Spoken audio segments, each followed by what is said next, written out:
आंकड़ा किस तरह से पूरी तरह से जो जेडीयू और बीजेपी गठबंधन का है वो यहाँ पे बिखरता हुआ नजर आएगा। तो कई तरह के ऐसे सवाल उठ के सामने आ रहे हैं जिससे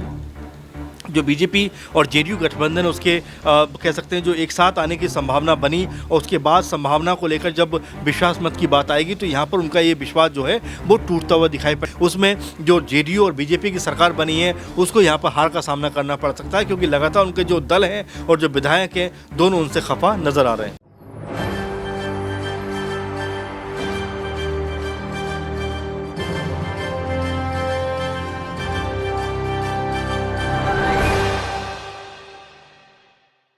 नमस्कार, मैं दौलत शर्मा और आप देखना शुरू कर चुके हैं SPN 9 न्यूज़ और स्वागत है आपका हमारे खास कार्यक्रम चुनावी अखाड़ा में।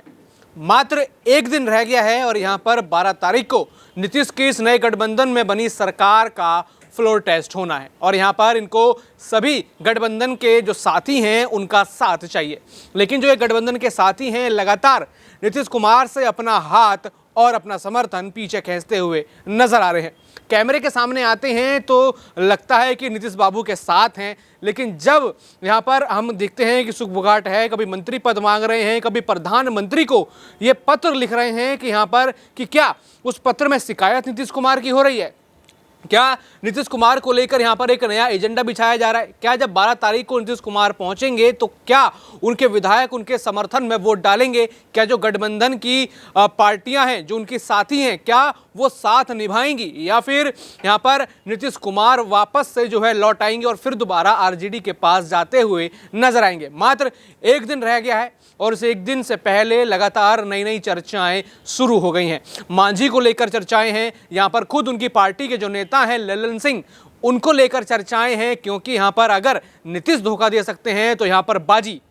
कोई और व्यक्ति भी पलट सकता है, बात इसी की हो रही है। इन सबसे जुड़े कई सारे सवाल आज हमारे पास मौजूद हैं। अमन सर हमारे साथ हैं। सबसे पहले उनसे सवाल करेंगे कि एक दिन मात्र बचा हुआ है तो क्या नीतीश के खेमे में थोड़ी बहुत सुगबगाहट होगी कि कोई साथी साथ छोड़ सकता है, कोई विधायक गायब हो सकता है या फिर कोई विधायक हमसे नाराज है, क्योंकि हमने देखा कि कई सारे विधायक कई सारे लोग नाराज थे, तो क्या वो नाराजगी फ्लोर टेस्ट के दिन दिखाएंगे? देखिए बिल्कुल दौलत, और आपने जिस तरह से बिहार का जिक्र किया, जाहिर सी बात है कि नीतीश सरकार को अब अपनी अग्नि परीक्षा को पास करना है। अगर वो नाकाम रहते हैं तो ये उनके लिए एक जग हंसाई और अपमान की बात हो जाएगी कि भले भाई उन्होंने जो है आरजेडी के साथ में जो अच्छा खासी सरकार चल रही थी उसको तोड़कर बीजेपी का साथ लिया और आखिर में बीजेपी का सरकार के साथ सरकार बनाने के बावजूद भी उनकी सरकार टूट जाती है, ख़त्म हो जाती है। तो लोकसभा चुनाव से पहले उनकी किरकिरी होती हुई नजर आएगी, नंबर एक बात। नंबर दूसरी बात की क्या आपने जो बात कही कि क्या उनके साथ में उनके विधायक हैं, देखिए लगातार गोपाल मंडल का जिक्र हम करते रहे हैं और चूंकि इसलिए भी करना ज़रूरी हो जाता है जिस तरह की उनकी बात है कि 4 से 5 करोड़ रुपए अगर कोई मुझे देगा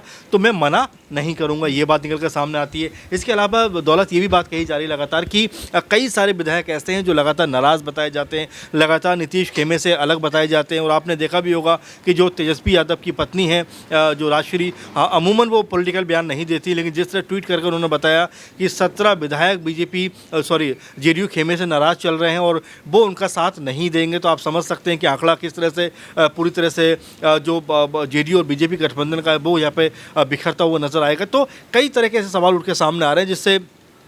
जो बीजेपी और जेडीयू गठबंधन उसके कह सकते हैं जो एक साथ आने की संभावना बनी और उसके बाद संभावना को लेकर जब विश्वास मत की बात आएगी तो यहाँ पर उनका ये विश्वास जो है वो टूटता हुआ दिखाई पड़ेगा, क्योंकि अगर उनके विधायक उनके साथ नहीं आते हैं, क्योंकि अगर आप बीजेपी के एंगल से भी देखें तो लगातार बीजेपी भी अपने विधायकों को बचाने में लगी हुई है। हालांकि बीजेपी के ऊपर अब तक आरोप लगा है दौलत की वो दूसरे के विधायकों को तोड़ती रही है, चाहे कांग्रेसी खेमा हो चाहे दूसरे खेमा हो, उन्हें तोड़कर अपनी सरकार बनाती रही। लेकिन इस बार ऐसा पहली बार या बहुत समय के बाद देखने को मिल रहा है जहाँ पर बीजेपी अपने विधायकों को बचाकर जो है दूसरी जगह लेकर जाती हुई नजर आ रही है, जिससे ये समझा जा सकता है कि दबाव में तो बीजेपी भी है। तो ये कुल मिलाकर 12 तारीख को ही क्लियर हो पाएगा कि जो रुख हवाओं का है वो किस तरफ को होने वाला है, क्या वो नीतीश और जो बीजेपी गठबंधन है उसकी तरफ होने वाला है या फिर यहाँ पर उनको एक बड़ी नाकामी हाथ लगने वाली है, जो मेरे ख्याल में बीजेपी नहीं चाहेगी। लोकसभा चुनाव से पहले इस तरह का अपमान उनको सहना पड़े कि भाई जल्दबाजी में सरकार बनाते हैं और 15-20 दिन के बाद वो सरकार गिर जाती है। तो ये जिस तरह की स्थिति बनती हुई दिखाई पड़ रही है, अगर यहाँ पे जो लालू खेमा है अगर वो पूरी तरह से जेडीयू का के जो विधायक है उनको तोड़कर अपनी तरफ मिला लेता है तो ये बहुत बड़ी उनकी जीत होगी और यहाँ पर बीजेपी गठबंधन की एक बड़ी हार के रूप में देखा जा सकता है। अब इसको लेकर क्या फैसला होने वाला है, जो फ्लोर टेस्ट होगा उस समय जो विधायक हैं वो किस तरह का रुख रखने वाले हैं, ये अपने आप में बहुत ज़्यादा देखने वाली बात होने वाली है। और साथ में ये भी होने वाला है दौलत कि अगर यहाँ पर अगर नीतीश कुमार और बीजेपी गठबंधन अगर ये बहुमत पास कर लेती है तो कहीं ना कहीं उनके लिए ये प्लस पॉइंट के तौर पर देखा जाएगा कि लालू यादव ने भरपूर कोशिश की, लेकिन उसके बावजूद भी उनका गठबंधन तोड़ नहीं पाए।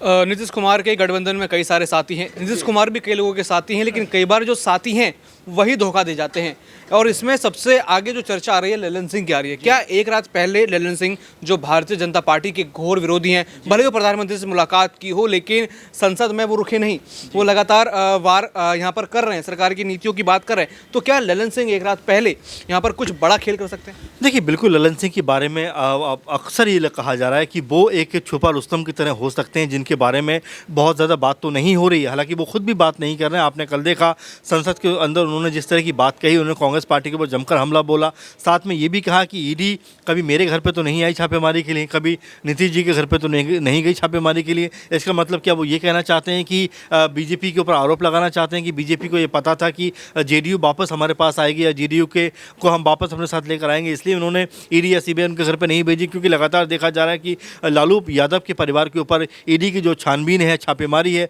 वो लगातार बढ़ती हुई दिखाई पड़ रही है। आपने देखा कि सरकार बनने के अगले ही दिन लालू यादव को पूछताछ के लिए बुलाया गया। 10-12 घंटे उनसे पूछताछ होती है। उनकी बेटी मीसा नाराज़ हो जाती है कि वो बुजुर्ग आदमी है, बीमार हैं, और ऐसे में किस तरह से ईडी अपना रुख दिखा रही है। उसके अगले दिन तेजस्वी यादव से पूछताछ होती है। कल आपने देखा कि यहाँ पर राबड़ी देवी, मीसा भारती, हेमा आते हैं, पूछताछ उनसे होती है। तो किसी तरह से हम देख रहे हैं कि लगातार जो ईडी का दबाव है वो लालू यादव परिवार पर बढ़ता हुआ दिखाई पड़ रहा है। वहीं जिस तरह की बात ललन सिंह ने कही कि अब तक ईडी जो नीतीश कुमार के घर पे तो नहीं गई छापेमारी के लिए, तो क्या ये बताना चाहते हैं कि बीजेपी को पता था कि वो हमारे पास वापस आएंगे, या उनको वापस लाने की जो एक तरीके से ये जो चाल है उन्होंने चली है? तो यहाँ पर ललन सिंह अपने ही बयान में कहीं ना कहीं घिरते हुए नजर आ रहे हैं, कहीं ना कहीं फंसते हुए नजर आ रहे हैं, क्योंकि लगभग 90 या 95% के आसपास जो ईडी की छापेमारी है दौलत, वो दूसरे दलों पर या दूसरे नेताओं के ऊपर होती हुई नजर आती है। तो ऐसे में ललन सिंह का रुख अपने आप में बहुत अहम रहने वाला है, और 12 तारीख को किस तरह का फैसला होने वाला है, क्या होने वाला है, इसके ऊपर सभी की निगाहें लगी हुई हैं।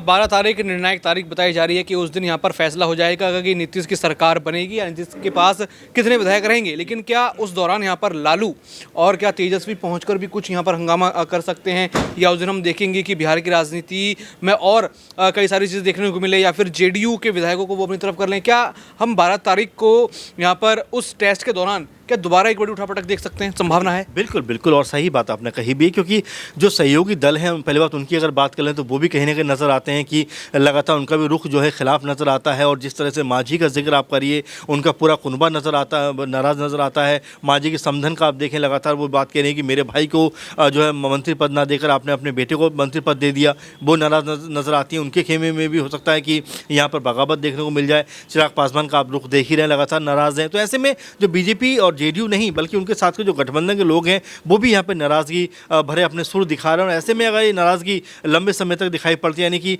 12 तारीख तक भी नज़र आती है, तो आप ये मानकर चलिए कि यहाँ पर बीजेपी और जेडीयू की जो सरकार है इसके ऊपर संकट के बादल कहीं ना कहीं मंडरा सकते हैं। और यहाँ पर जो है सरकार अपने आप को बड़ा विश्वास में जो है पा रही है कि हम विश्वास में जो बहुमत साबित कर देंगे, वैसा होता हुआ दिखाई नहीं पड़ेगा। और इसको लेकर लगातार जो रस्साकशी का माहौल है उसमें जो जेडीयू और बीजेपी की सरकार बनी है उसको यहाँ पर हार का सामना करना पड़ सकता है, क्योंकि लगातार उनके जो दल हैं और जो विधायक हैं दोनों उनसे खफा नजर आ रहे हैं। क्या ललन सिंह के जो सुर बदले हैं, क्या इसमें बीजेपी का दबाव दिखाई दे रहा है? देखिए, बिल्कुल आपकी बात को मैं अगर आगे बढ़ाऊं तो मैं ये कहना चाहूँगा दौलत की, आपने देखा कि जो है जो ललन सिंह है दिल्ली आते हैं, पीएम मोदी से मुलाकात करते हैं, और मुलाकात होती है उसके बाद तमाम सारी चर्चाएं शुरू हो जाती हैं कि क्या उनको मनाने की कवायद में जो है पीएम मोदी जुटे हुए हैं, क्या उनका जो कह सकते हैं कि रुतबा अपनी पार्टी के अंदर है, क्या उसके ऊपर जिस तरह से कहा जा रहा है कि 12 से 15 विधायक उनके साथ में जा सकते हैं, क्या उस जो कह सकते हैं स्थिति से निपटने के लिए बीजेपी ने उनको जो है दिल्ली बुलाया था। क्योंकि अब उनका बयान निकल कर जो सामने आया कि भाई ईडी और तमाम जो एजेंसियां हैं वो हमारे घर तो नहीं पहुंचती,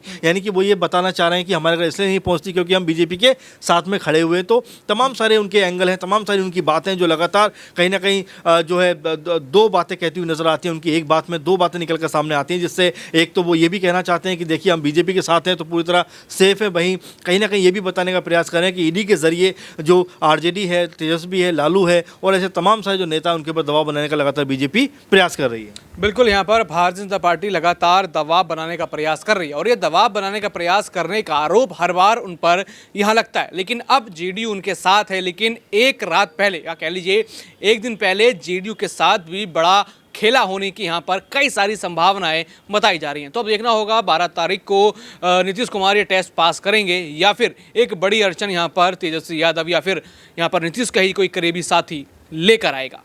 बाकी और भी ऐसी खबरें जानने के लिए देखते रहिए SPN9 न्यूज़। धन्यवाद।